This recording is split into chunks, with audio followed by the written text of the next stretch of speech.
বন্ধুরা, ঈগল ড্রিমের জনপ্রিয় ধারাবাহিক নাটক সত্যের মৃত্যু নেই এর আজকের পর্বটি আমাদের সবার চোখে জল এনে দিয়েছে। একজন সহজ সরল ৫ ওয়াক্ত নামাজি মানুষ, যাকে সবাই পাগল বলে অবহেলা করে, সে নিজের ছোট ভাইয়ের ভালোবাসার কথা ভেবে সবার সামনে বিনা দোষে মার খেলো।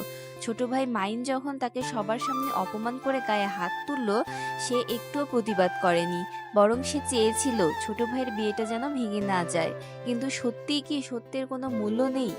আগামী পর্বে আমরা দেখতে পাবো এক দারুণ টুইস্ট। যারা প্রোমোটি মনোযোগ দিয়ে দেখেছেন তারা নিশ্চয়ই খেয়াল করে দেখেছেন মঈন তার বড় ভাইকে জড়িয়ে ধরে কাঁদছে। এর মানে হলো মঈন অবশেষে তার ভুল বুঝতে পারবে, কিন্তু কিভাবে? সম্ভবত খালাতো বোন আমেনা অথবা স্বয়ং সালাউদ্দিন সাহেব মঈনকে আসল সত্যিটা বলে দেবেন। মঈন জানতে পারবে যে তার বড় ভাই কোনো খারাপ উদ্দেশ্যে সেখানে যায়নি, বরং তৈয়বী অকারণে তার ভাইয়ের গায়ে হাত তুলেছিল।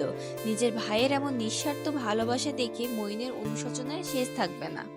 অন্যদিকে মিমের সাথে মঈনের সম্পর্কের কি হবে? প্রমোতে আমরা শুনেছি মঈন মিমকে বলেছে, বড় ভাইয়ের জন্য এতটুকু কষ্ট তুমি করতে পারবে না। এর থেকে ধারণা করা যায় মঈন এবার বড় ভাইয়ের সম্মানের জন্য শক্ত অবস্থানে দাঁড়াবে। সে হয়তো মিমকে শর্ত দেবে যে তার বড় ভাই তৈয়বকে সবার সামনে এসে বড় ভাইয়ের কাছে ক্ষমা চাইতে হবে।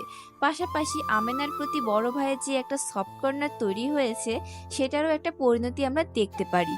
হয়তো সমাজের তথাকথিত কাজের মেয়ে আমেনাই হতে যাচ্ছে এই বাড়ির বড় বউ। কারণ বড় ভাই তো আগেই বলে দিয়েছে সে কোনো বংশ বা স্ট্যাটাস দেখে না, সে দেখে মানুষের সততা। সব মিলিয়ে আগামী পর্বটি হতে যাচ্ছে চরম ইমোশনাল এবং সত্যের জয়লাভের একটি সুন্দরতম উদাহরণ। আপনারা নিশ্চয়ই অধীর আগ্রহে অপেক্ষা করছেন নতুন পর্বের জন্য।